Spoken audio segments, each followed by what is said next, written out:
everyone, and welcome to this week's episode of the Workplace Safety Review Podcast. Usually, Mike Taylor, the chair of Greenberg-Trarig's OSHA Practice Group, is your host, and I, Adam Roseman, an associate in the OSHA Practice Group, act as Robin to Mike's Batman. And as they say in the news business, today Mike is away on assignment, so today the dynamic duo is going to be a solo performance. By way of background, though, and for listeners who don't know, Mike is based out of our Washington, D.C. and Northern Virginia offices. He's been practicing OSHA law for roughly 20 years, and I'm an associate in Greenberg-Trarig's Philadelphia office, and I'm a member of the law firm's Labor and Employment Group as well as the OSHA Practice Group. So we are really excited about the guest today. Marc Freedman is joining us. Marc is the Vice President of Employment Policy at the U.S. Chamber of Commerce. Although Marc will discuss his position in the U.S. Chamber of Commerce in a bit more detail, generally he's responsible for developing and advocating the Chamber's response to OSHA matters, the Employee Free Choice Act, and the Family Medical Leave Act, and other labor and workplace issues. Marc, welcome to the Workplace Safety Review Podcast. Thank you so much for joining us. Well, thank you, Adam. I'm happy to be here. So let's get back to basics to start. Tell our listeners, everyone has heard of the Chamber of Commerce, right? Tell us lots of people, I think, we hope, right? Lots of people have heard of it, but don't know exactly what the Chamber does. And tell us about your role as Vice President of Employment Policy. Sure. So the Chamber of Commerce is actually, I hesitate to say just a trade association. We operate like other trade associations. We just happen to represent a much broader cross-section of employers. Lots of people have heard of local chambers of commerce and in some cases state chambers of commerce. We are the national level chamber of commerce. Our job is basically to advocate on behalf of our members in the various policy debates that affect them. So I work in the labor and employment space. As your intro noted, I cover a lot of different issues and quite a few others that didn't show up in the intro. We have lots of people at the chamber who are covering just a whole array of things from trade, energy, environment, tax. You can pretty much just say anything that affects employers, we're going to be involved in. Right. And so let me ask, how did it sort of come to be that you started working for the chamber? Sort of what's the career path here that led you to this moment? I guess I'd like to say, I wish I could say it was more strategic and thought out than it turned out to be, but I was at the Senate Small Business Committee now more than 16 years ago. I had been involved in the effort to invalidate OSHA's ergonomics standard, in which the chamber played a significant role. And so I came to the attention of the chamber during that period, and a position opened up to basically continue that work, and I made the move. So I've been with the chamber now for more than 16 years, and have to say it's been a very rewarding place to be. Thank you. That is helpful, I think, for our listeners to understand exactly what the Chamber of Commerce. Let's get right to top of mind issue that is, frankly, we're almost at the year anniversary of sort of the collective consciousness of the pandemic. But I want to start with something that is hot off the presses, which is the Department of Labor's Inspector General released a report, a pretty tough one, yesterday that discussed how OSHA has handled complaints and inspections during the pandemic. Can you tell the listeners a little bit about what that report said and how that might impact OSHA going forward? Glad we're talking about this, because it is really, I think, a top of mind issue these days about what OSHA is going to be doing, and there's a lot of guessing going on about what they might be putting out in terms of their emergency temporary standard. Let me step back for just a moment and set the stage. OSHA has proceeded throughout the COVID pandemic with the general duty clause approach to employers' requirements to protect their employees. And for people who aren't familiar with that, it's very broad, as the name suggests, a very broad requirement that employers have to protect their employees against known hazards using known methods of abatement. The big debate has been whether OSHA should be issuing a specific standard, and in particular an emergency temporary standard, telling employers exactly how they're supposed to protect their employees. Democrats in Congress and the unions have been agitating for them to do this. OSHA resisted throughout the Trump years, and relied on the general duty clause, coupled with very specific guidance that was largely driven by the CDC. And so this debate has been ongoing for the last several months, since basically a year ago. And it's now, of course, reaching a head because we have a new administration, and the Biden administration, while not having said so explicitly, I think the smart money is on them coming out with an emergency temporary standard. And the president issued an executive order saying that if they're going to do so, they're right now supposed to be considering whether to do so. If they do so, that's supposed to be out by March 15th. So that date is fast approaching. So that's a little bit of the backdrop. Now, yesterday, the Office of Inspector General in the Department of Labor, as you mentioned, issued a report reviewing what OSHA has done with respect to enforcement and handling complaints during the pandemic. I think this report is going to be one of those data points that people go to in the debate about whether OSHA should issue an ETS. Having read it, I don't think the report is as strong on recommending that OSHA do an ETS. It's much more about how OSHA handled their enforcement and complaint procedures. And, I think people have quickly forgotten what life was like back in March and April and May of a year ago. It was vast confusion and chaos was the order of the day. People didn't know what this disease was all about.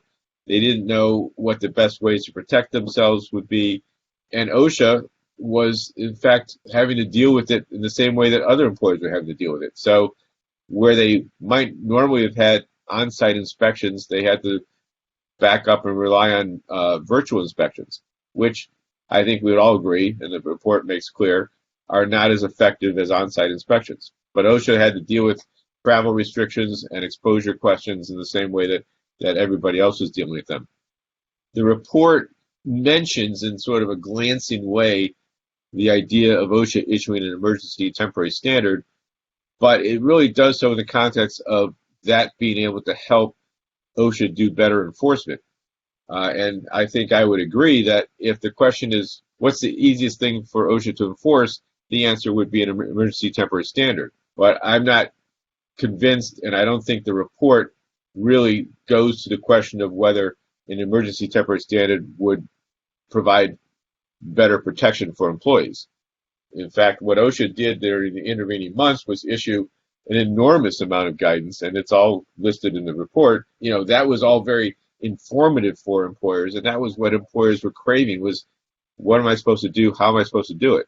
That kind of information is not what an emergency temporary standard is all about. So that's a long explanation for what the OIG did and where the report sits. I think it's going to be brought up as OSHA moves forward and presumably does something like an ETS. Yeah, and Marc, I think you hit one thing that I think you could certainly see this report sort of not being misconstrued, but maybe not represented correctly, which is the way I read the report is maybe the way you did, which was the practical reality of OSHA as an employer trying to protect their employees, i.e. compliance officers, and not sending them into multiple different work sites to be exposed. And it was almost the responsible thing. And, I read that report and sort of walked away from it saying, well, duh, right? Of course, the number of on-site inspections were down. Everyone knew that.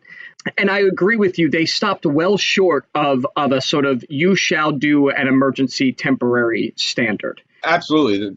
OSHA was dealing with the same problems that everybody else was dealing with. Travel restrictions. Their inspectors couldn't move around like they normally would.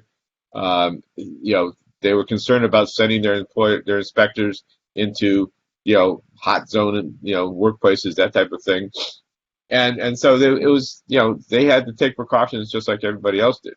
So the other thing is, the report basically stops right where the executive order stopped. The executive order to OSHA from the president says, go forth and consider whether to issue an ETS. And the report basically echoes that and says OSHA should consider whether to issue an ETS. I mean, it doesn't really go beyond that point, and I think that's appropriate. It's not the Office of Inspector General's role to recommend policy. Their role is to oversee activities and investigate whether an agency has performed appropriately. And in this case, the question they were exploring was, how did OSHA handle their inspections and complaints? And so, Marc, before we talk about the emergency temporary standard, which is, top of mind, and we've got about 12 days until the deadline in the executive order, comes due. But let's just take a step back from your perspective, in your unique position with the chamber.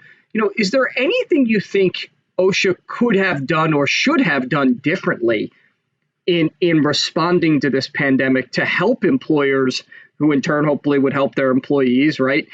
Beyond the stuff that was mentioned in the report, is there anything that you think OSHA could have done differently? I don't know what the benefit of hindsight is here. I mean, I think they did a lot that people need to appreciate in terms of what they were facing. This was a new hazard that people were truly just trying to understand on the fly. And if you look at where the thinking is now versus where it was in March or April, it's changed. We now understand this in terms of what the transmissibility is and what things lead to exposure in ways that we didn't understand back then. I don't have anything that I would say I would have hoped OSHA had done differently. I think they were scrambling just like everybody else, and it was a very difficult time for them. There's another point to make about the COVID pandemic in the context of workplace safety. This is unlike any hazard we've ever dealt with in a context of workplace safety, right? So, it's not just unique to the workplace. This is a workplace safety question in the context of a broader public health emergency. And so the goal is to reduce transmission in the workplace so you reduce transmission everywhere else or in the broader context. It just happens that workplaces are one setting where transmission can happen, as opposed to other workplace hazards that are focused on the workplace. This is a hazard that is everywhere and just happens to be coming into the workplace. Yeah, no, and that makes sense. And that kind of takes us to the emergency temporary standard discussion, which is, quite candidly, sort of a unique time to be thinking about an emergency temporary standard with some rays of sunshine in the pandemic, with cases, thankfully going down a little bit right now, and vaccine distribution and getting shots into people's arms going up, which is all good news. One, I guess the question is, do you still feel like the smart money is that OSHA is going to implement an emergency temporary standard? And then more importantly, and I'd be curious what your thoughts are on this, because I think Mike and I have ours. What do you think that standard is going to look like, given there are a few state models from which OSHA could glean? And we can talk about them as well. Yeah, right. Well, that's the question everyone's asking these days. I mean, it's one of the great sort of guessing games around Washington is what will OSHA put in the CTS, and depending upon how dark a world you live in, you can think that they're going to do something like California, which has caused a lot of problems for employers, or you can think they're going to do something closer to Virginia, which really hasn't triggered the same response. I am unable to give you any answers. I mean, it could be any of the above or some hybrid of those or some other combination. It really is impossible to tell at this moment.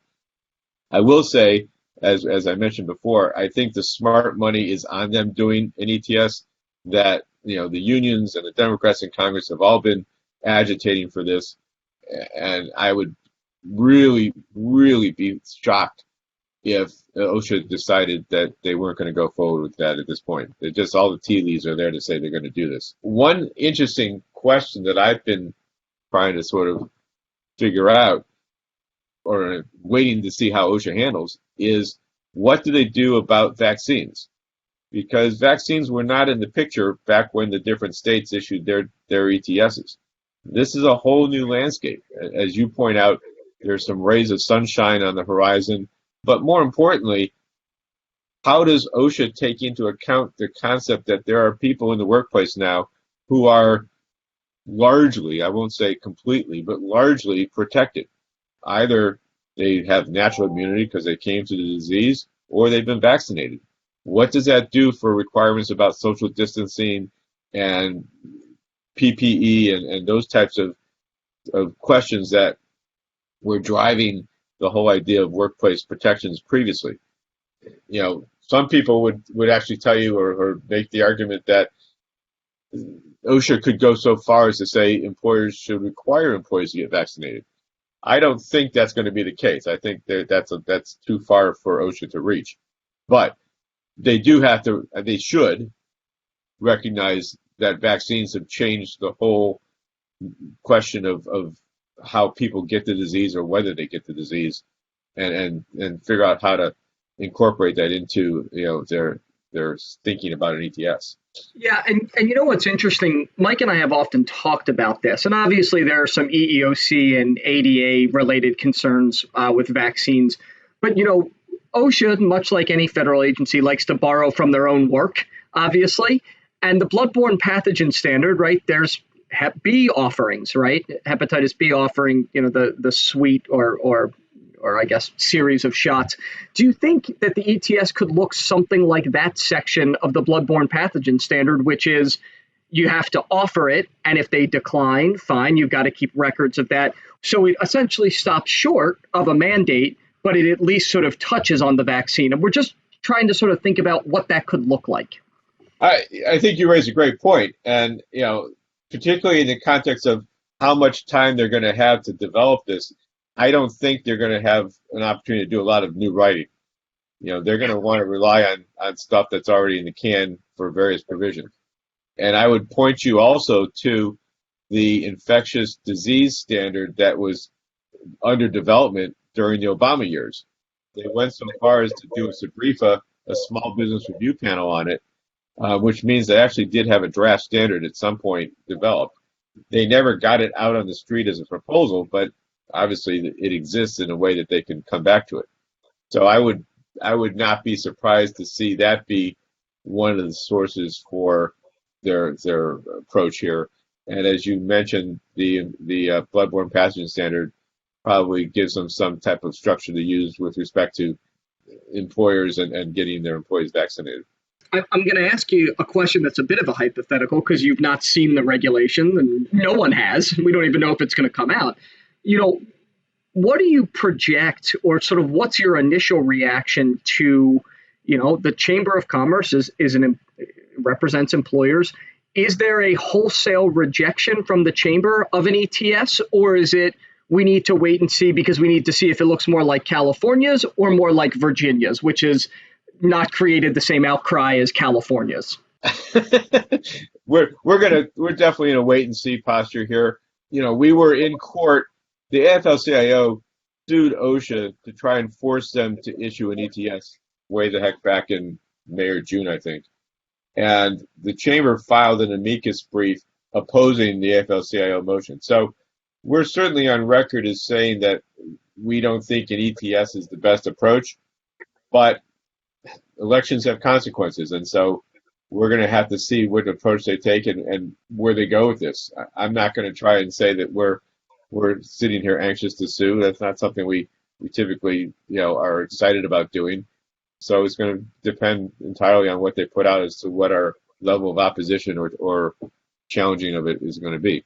I'm not going to say that we're sanguine about getting an ETS, but what we say about it is going to depend on what they say.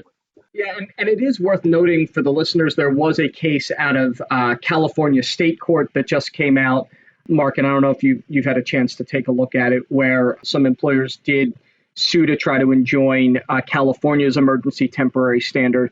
And interestingly, in a rather long opinion, the court did say essentially there was enough evidence for Cal OSHA to determine there was an emergency.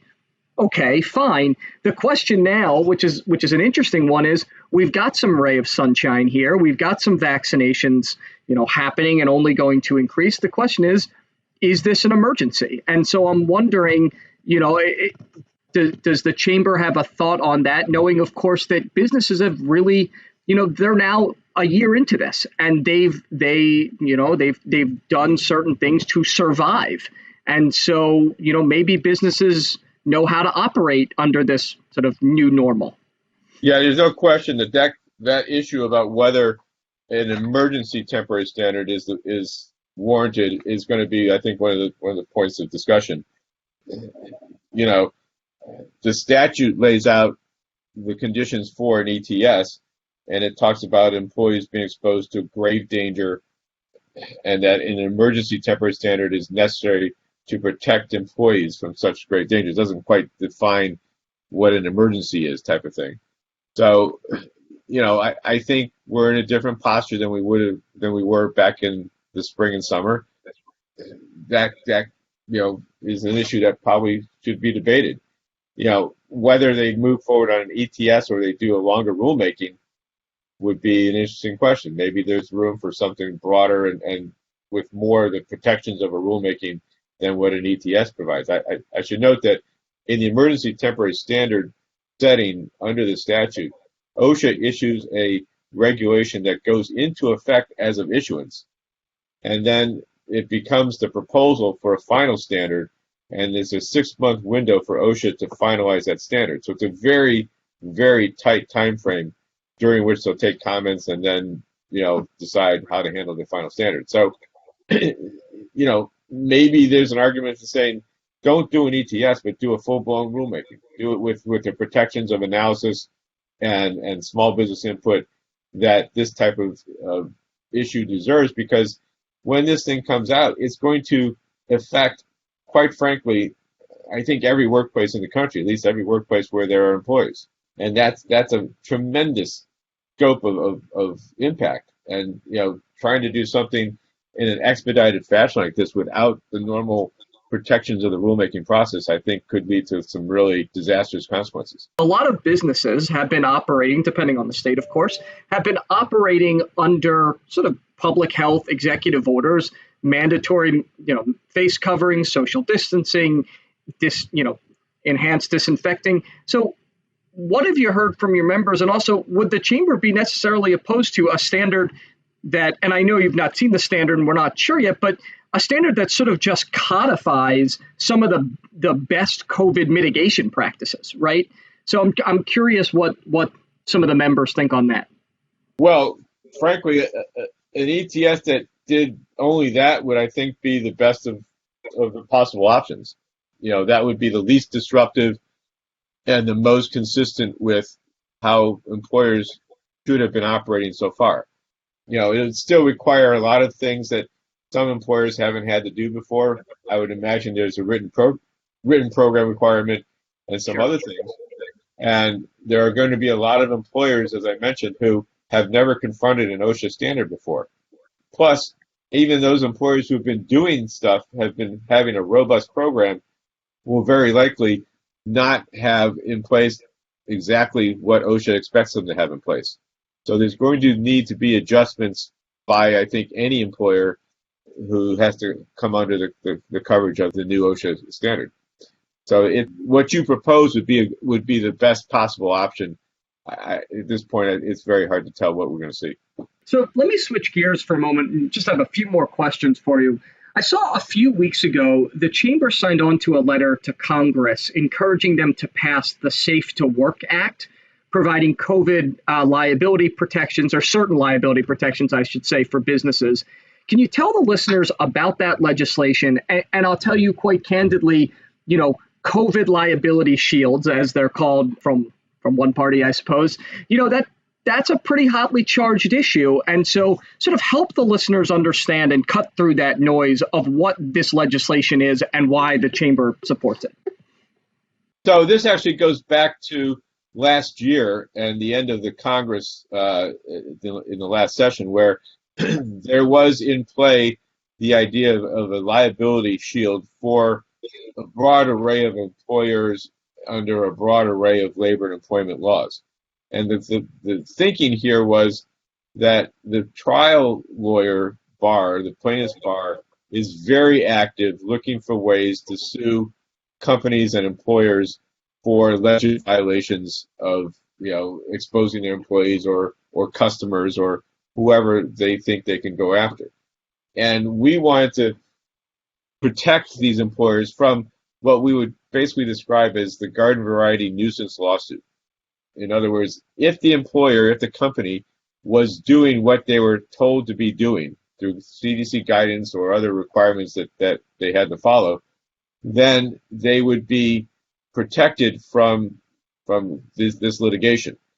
It would not protect employers who had shown a higher level of disregard. So if they were reckless or had some type of intentionality behind it, then this type of protection wouldn't apply to them and they'd still be vulnerable to lawsuits. It basically just raised the bar as to what type of lawsuits could be brought. Unfortunately, it was not included in the final COVID relief package at the end of the Congress.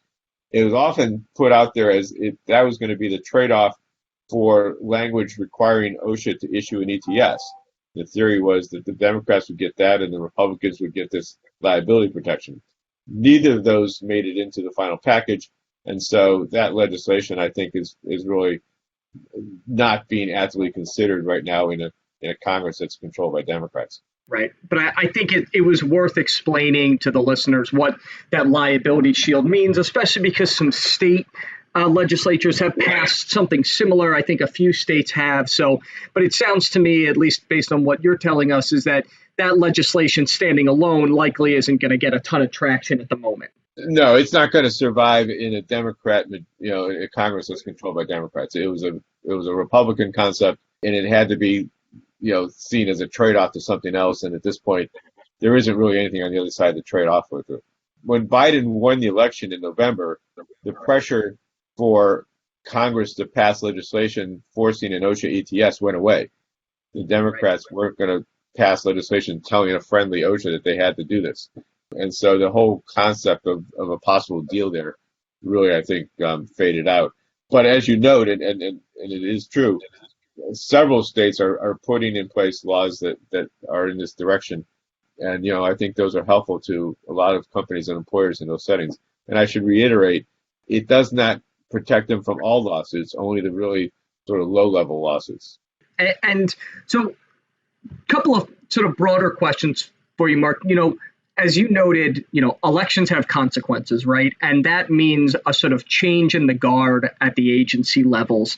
Sitting here today, in your position, what have you seen both in the operations of OSHA, under this new administration so far, as opposed to the previous one?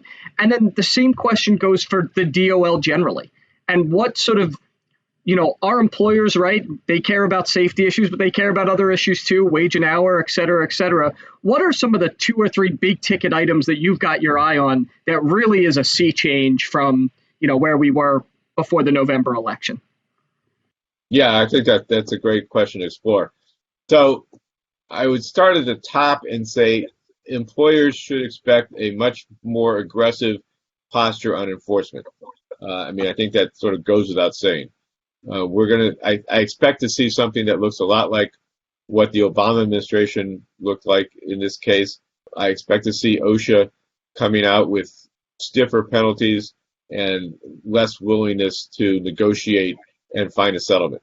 And on that question, and I think it bleeds over into the wage and hour division as well in the same way. And in that question, those two divisions are united by being under the control of the Solicitor of Labor. The Solicitor of Labor is a very interesting person, and I often say it's the most important person in the department that nobody thinks about. They are technically the number 3 person in the hierarchy, and that office controls both the regulatory and enforcement agendas of the department. So when a regulation is being developed, they oversee whether the agency has done all the things it's supposed to do, or whether it can be done as a regulation or something less like guidance. I think we saw in the Obama years that they put out some stuff as guidance that we thought should have been done as a rulemaking. And similarly, as I mentioned, they control the enforcement agenda. And so, to the extent that an agency is going to be very tough in citations and enforcements, a lot of that is driven by the solicitor's office and the overall department approach to how to do these things. So I would start with the enforcement agenda and say employers should expect to see a very aggressive approach there. I would also say, and this is sort of an OSHA Pacific question, that we should expect to see the return of the so-called shaming news releases. It was one of the features of the Obama administration that when OSHA issued citations, they would come out with a big news release talking about how many hundreds of thousands of dollars they just assessed, blah, blah, blah. And the problem with that is that as the case moved along and it was finally resolved, there was never a catch-up release that said, well, and this employer was able to negotiate and settle out for a considerably lower number of dollars. So if you're out there looking for someone to do work, or you're looking for a contractor or something, and they happen to have had an OSHA citation, there was a press release out there that would follow them as far as the internet went. So we found those press releases to be rather problematic, and so but I would expect to see those return. A lot of what's going to determine the OSHA agenda is still not yet in place because we don't have a nominee yet. They have an acting assistant secretary, which I don't expect them to be the nominee. Jim Frederick, they don't nominate people from that position to become the nominee. So I don't know what we're going to see depending upon the nominee. That'll be an interesting thing. The Wage and Hour Division has already been active. They just yesterday issued an extension of the independent contractor regulations effective date that was supposed to go into effect on March 8th. It's now been pushed out 60 days to May 7th. And then we do expect that they're going to go into that regulation and probably change it substantially. I also think there's going to be several other regulations in the wage and hour space that are going to undergo changes. The joint employer regulation for sure, and then quite possibly the overtime regulation as well. I think, Mark, that's all good points. And my goodness, you may be one of the busier men in the DC area, given all the changes and helping employers. And we cannot thank you enough for your time and your insights today. And for listeners, your podcast safety review team is working to line up more guests from the industry and hope to be coming at you with a new episode in short order. So again, thanks for listening, and thank you, Marc, for joining us today to giving us your insights. And for the listeners, please stay tuned for the next episode of the Workplace Safety Review Podcast.